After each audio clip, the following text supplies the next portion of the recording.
What drives the price is really the monetary factors, the monetary uses of silver. So it's going to exacerbate the moves in gold. Hello, this is Maurice Jackson. Before we begin today's interview, I'd like to remind our listening audience that I'm a licensed broker to sell precious metals through Miles Franklin, where we have unlimited options to expand your precious metals portfolio. Stay tuned to the end of our interview for contact details, and I look forward to the opportunity to speak with you. Welcome to Proven and Probable, where we deliver mining insights and bullion sales in the form of physical delivery, offshore depositories, and private blockchain distributed ledger technology. Welcome to Proven and Probable, where we deliver mining insights and bullion sales. I'm your host, Maurice Jackson. Joining us for a conversation is Brien Lundin, the president of Jefferson Financial, and he's the host of the world's greatest investment event. I'm speaking of the New Orleans Investment Conference. Mr. Lundin, welcome to the show, sir. Great to be with you as always, Maurice. Delighted to have you on today to discuss the current state of precious metals and some opportunities in the junior mining space. Mr. Lundin, what are your thoughts on the current precious metal prices right now? Well, gold is going through somewhat of a correction. I guess it's safe to say it should be going lower. The technicals, the charts, a reverse, or actually a head and shoulders formation is pointing toward the lower 1400s in terms of price. The fundamentals have moved from the investors being focused on the big monetary issues to them being focused on the daily parade of headlines. So we haven't really had those drivers that we had earlier in the summer, and the price should be going lower, but it isn't. We're going sideways basically now. We've had the price or gold get hit by a number of headlines that should be bearish. We had a Brexit deal announced last week. We had a ceasefire in Syria announced. We had the makings of at least a phase one trade deal with China. We had some thoughts, at least, although the numbers didn't bear it out, that perhaps with all of this good news erupting, that the Fed may be less willing to cut rates at its meeting at the end of the month. So all of these things came up really one after another, virtually at the same time, and the gold price barely budged. In fact, it had a couple of days last week where it actually advanced nicely. So it's interesting to me. What we're seeing right now is that instead of a decline or a real full-blown correction, what we're seeing is more of a sideways consolidation action. Volatility is dropping, so we're trading in kind of a flag or pennant formation. That would imply a breakout one way or the other upcoming. So I guess that argues, if you're an investor and you're wondering where gold is going to go, you would look at the headlines and say, where is the surprise likely to come? Are we going to have a big positive surprise, or are we going to have somewhat of a negative surprise down the road? And I think you should invest accordingly. I think the good news or potential good news has already been somewhat baked into the cake for gold, and yet it hasn't budged. So I'm very encouraged by this. I was looking for it to trade down into the end of the year, but literally over the last day or so and looking at its trading pattern, I've become much more positive and could see another upside breakout in the coming weeks. Now, how do the aforementioned topics affect the price of silver? The same way. Basically, in any kind of a longer-term trend, established trend for gold, silver is going to follow gold, and it's going to move more in that direction. It's like an unexpiring option on gold. It's much more volatile than gold, but it moves for the same reasons. I have always said that investors should completely ignore the supposed industrial usages for silver.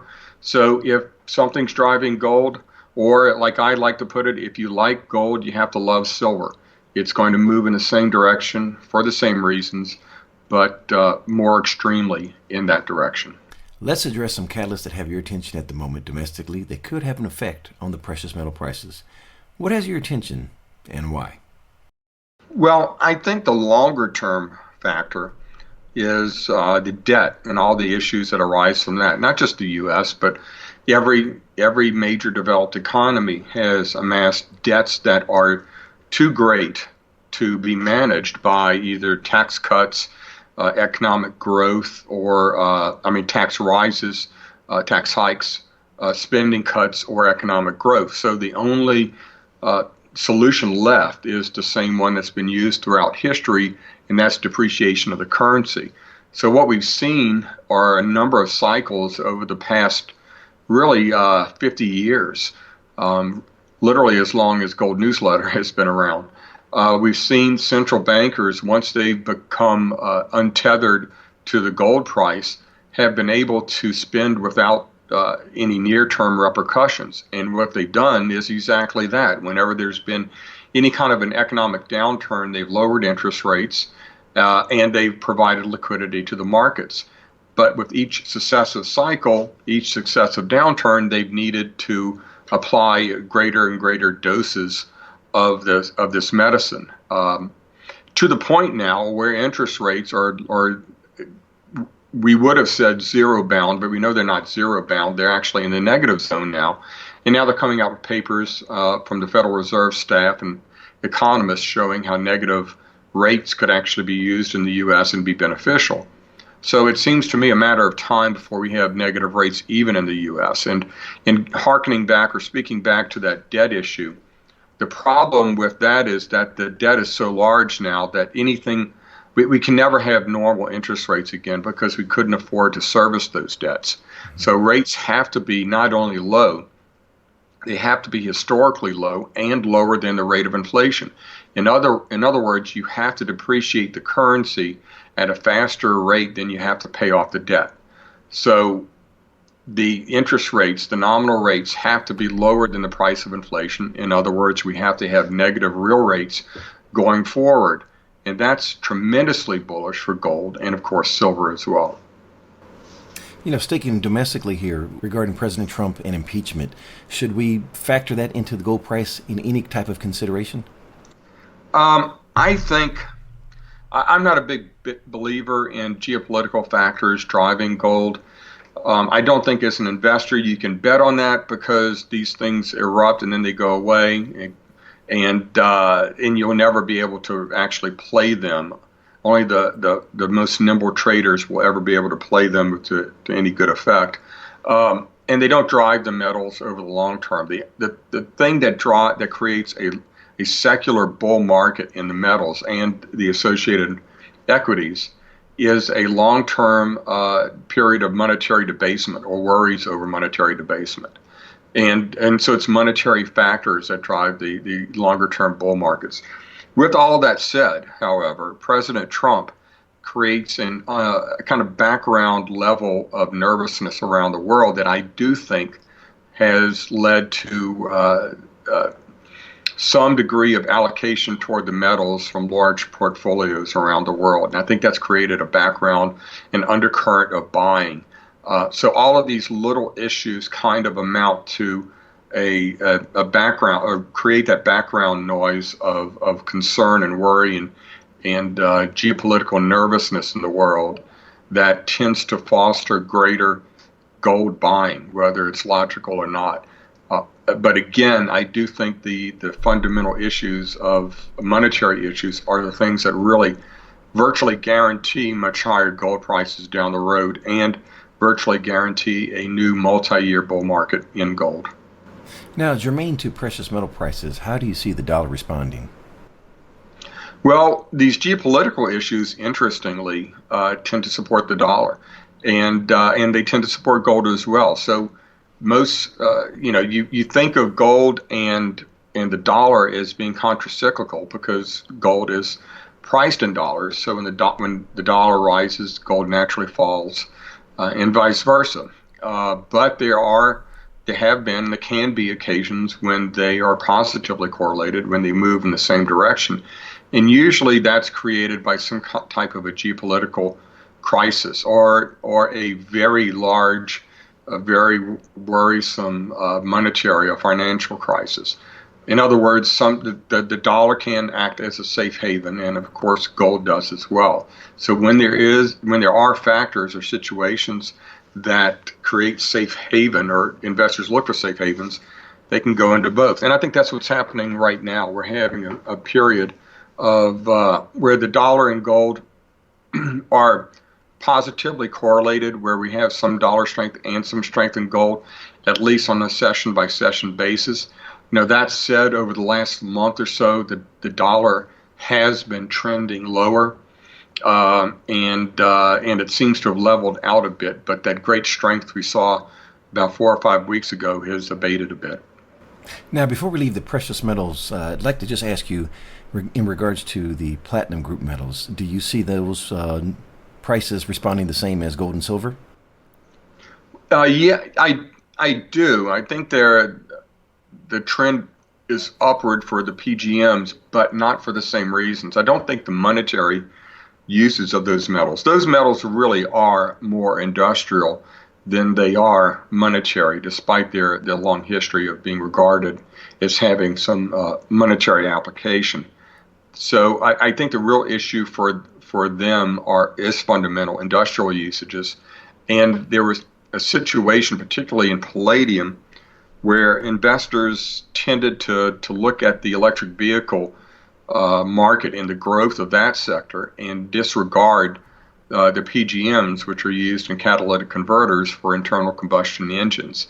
And they kind of forgot that internal combustion engines are going to be around for decades longer and significantly, and that's actually a growing segment with China's growth and in other developing nations. So they disregarded that demand situation, and they overlooked the fact that there were some fundamental supply issues as well. So no one that I've been able to look at or find was able to predict that tremendous run in palladium.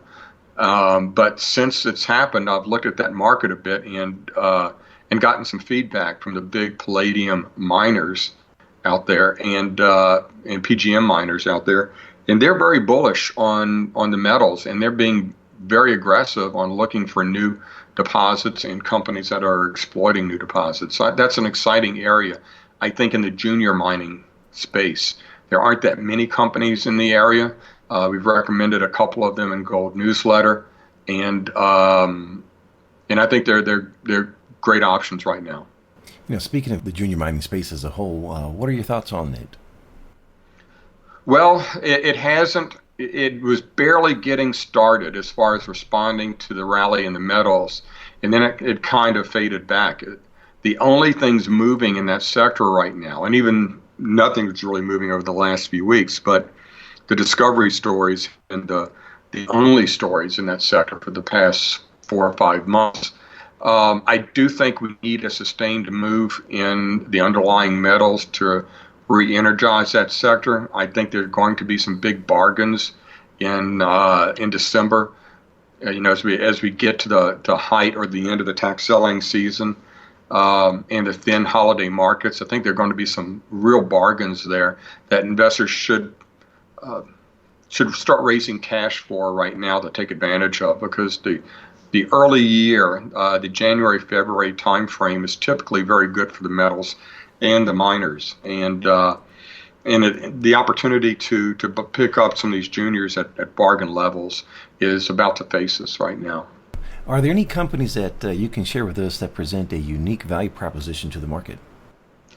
Well, yeah, I just you mentioned the PGMs, and I just recently recommended in Gold Newsletter Val Ore Metals and Generation Mining as 2 PGM plays. I like both of those.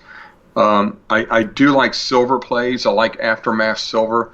That has it's come a long way. It's about doubled or tripled in price since we recommended it in Gold Newsletter a few months ago. But the market cap is, I believe, only around 6 or 7 million right now. And I think it has a long way to go as they develop the 2 deposits they've acquired. I just added Precipitate Gold back to our recommended list. It's a long-standing recommendation in Gold Newsletter that we let go a year or so ago, but it's got a new project in the Dominican Republic that it's actually going to drill very soon with some very exciting targets. So I like that one. Great Bear has been a big story for us. It rose. We were one of the first newsletters to recommend that company about a year and a half ago, actually about 2 years ago now. And it rose to a high of about 28 times our recommended level.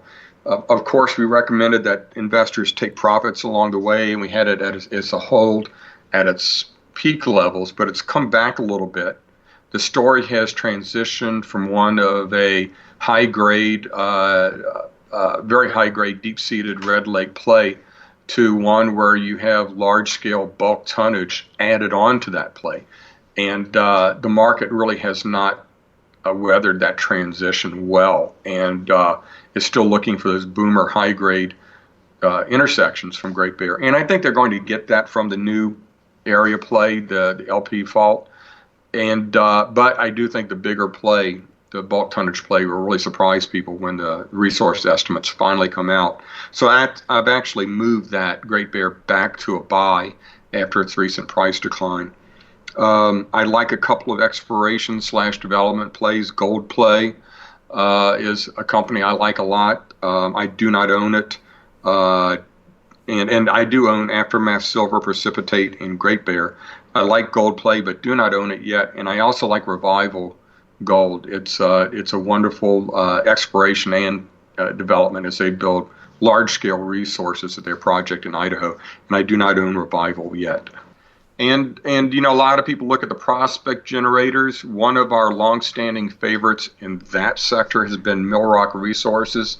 I really like that play now. They have a tremendous joint venture deal that they signed with the Goodpaster District in Alaska surrounding the Pogo mine. And what's interesting about that is that Mill Rock and its CEO, Greg Beecher, are about as religious about the joint venture model as anyone can be, but liked this project so much they were prepared to drill it themselves. If you know the company as well as I do, and for as long as I have, that says an awful lot about what they think about this project. But they signed a tremendous joint venture deal with an Australian company and will get, I think, $5 million of exploration right off the bat done on this project. So it's a tremendous deal that they signed, and that's a very exciting company, and I think our top pick among the prospect generators. Yeah, that joint venture is Northern Cobalt out of Australia, and it's going to be worth about $20 million in capital for exploration. So kudos to Mr. Beischer and the Mill Rock team there. Switching gears, the New Orleans Investment Conference will be conducted November 1st through the 4th in beautiful downtown New Orleans. Mr. Lundin, tell us about the world's greatest investment event. Who are some of the featured speakers and the discussion topics? Well, we're focusing. You know, the thing about the New Orleans conference, it was the first investment event, retail investment event in the world, really. Started in 1974 by Jim Blanchard, and we've been carrying the torch on it for many years now. And this is our 45th anniversary. And, you know, some of the giants of modern history, modern world history have graced our stage, from Lady Margaret Thatcher, Ayn Rand, Milton Friedman, Alan Greenspan. You know, the list just goes on and on and on. And so we've always focused a good bit on the geopolitical issues and the big economic issues, and then kind of drilled down to the various sectors, and always with somewhat of a focus on the metals and the mining sector as well. Well, this year we are still presenting some great views on geopolitics and economics, but I wanted to have an even greater focus on some specific areas, particularly metals and mining, that I thought were really outstanding speculative opportunities and areas that our investors are really interested in. So from the geopolitical and economic ends, we have Danielle DiMartino Booth speaking, Dennis Gartman, Doug Casey, who really is great on everything, Kevin D. Williamson, a very controversial commentator and writer for National Review, Peter Schiff on the economic end, Peter Bookvar, Stephen Moore of the Heritage Foundation, who was just put up for the Federal Reserve Board, or was earlier this year, put up for the Federal Reserve Board by Trump, and had to withdraw his name because he was probably way too free market for the rest of the world. And so that's, on the economic end. We also have many, if not, definitely most of the top experts in metals and mining out there. And that includes, of course, Doug Casey. We have David Morgan. We have Mickey Fulp, Marianne and Pamela Aden, Nick Hodge, Mike Larson, Peter Schiff again, Rick Rule, Sean Broderick, myself, Tom Calandra.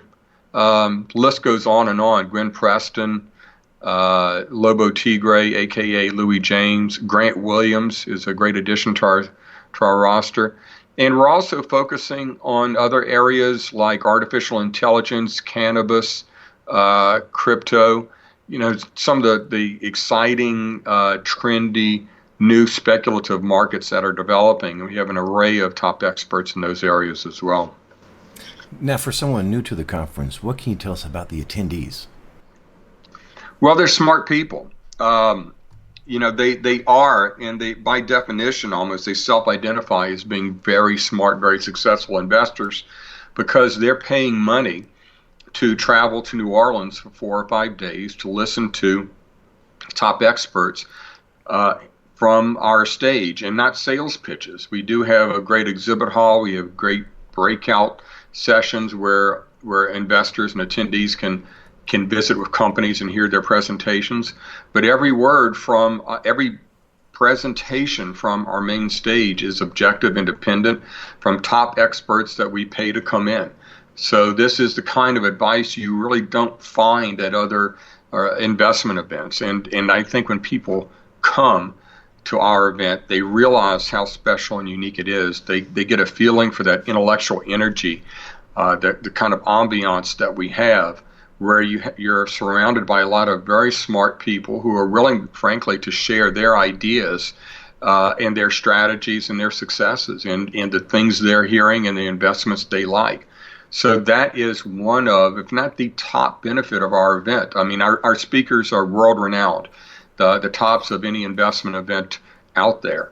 But you get, I think, as much, if not more, information and camaraderie and really fun talking to our fellow attendees in this atmosphere that we create, which is kind of bringing the best of New Orleans into the conference. So we have great food and drink, we have great entertainment, we have great speakers, and our attendees, because they've come from all over the world to be at this event, that they're smart, that they're successful, and that they're information hungry. And we provide lots of information, lots of intelligence, lots of actionable intelligence that, frankly, has created more money for more people than any other event in the world. Ladies and gentlemen, the intellectual capital and networking opportunities at the New Orleans Investment Conference are simply remarkable.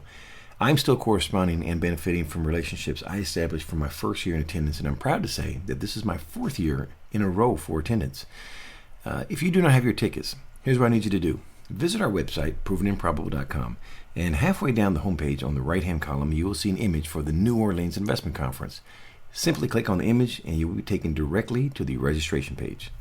Before we close, Mr. Lundin, please introduce us to Jefferson Financial.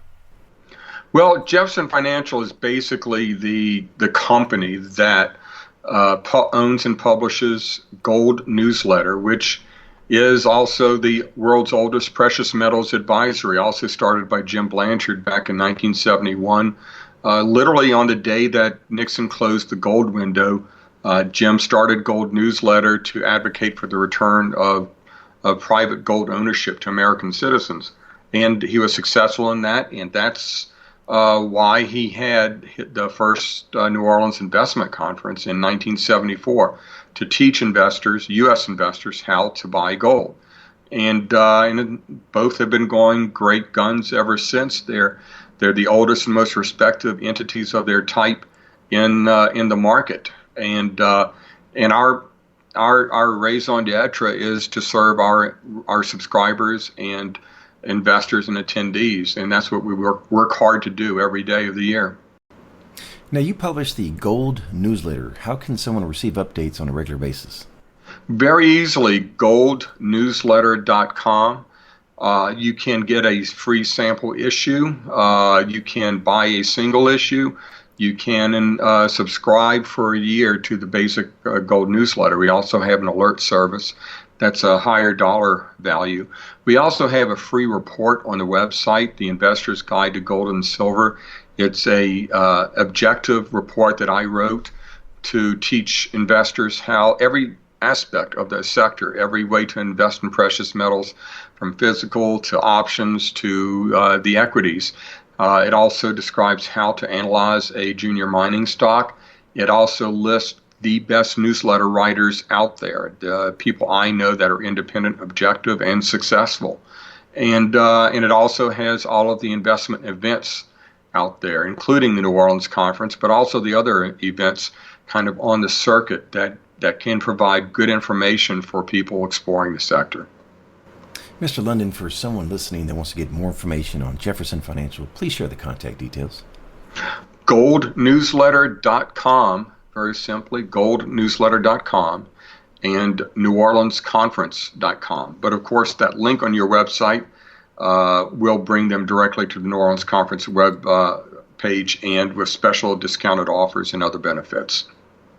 Before you make your next bullion purchase, make sure you call me. I'm a licensed representative for Miles Franklin Precious Metals Investments, where we provide a number of options to expand your precious metals portfolio, from physical delivery, offshore depositories, precious metal IRAs, and private blockchain distributed ledger technology. Call me directly at 855-505-1900. That number again is 855-505-1900, or you may email Maurice at milesfranklin.com. Finally, please subscribe to provenandprobable.com, where we provide mining insights and bullion sales. You can't beat the price. Subscription is free. Brien Lundin of Jefferson Financial, thank you for joining us today on Proven and Probable. The information presented on Proven and Probable is provided for educational and informational purposes only, without any express or implied warranty of any kind, including warranties of accuracy, completeness, or fitness for any particular purpose. The information is not intended to be and does not constitute financial, investment, or trading advice, or any other advice. You should not make any financial, investment, or trading decision based on any of the information presented without first undertaking independent due diligence and consultation with a professional broker or competent financial advisor.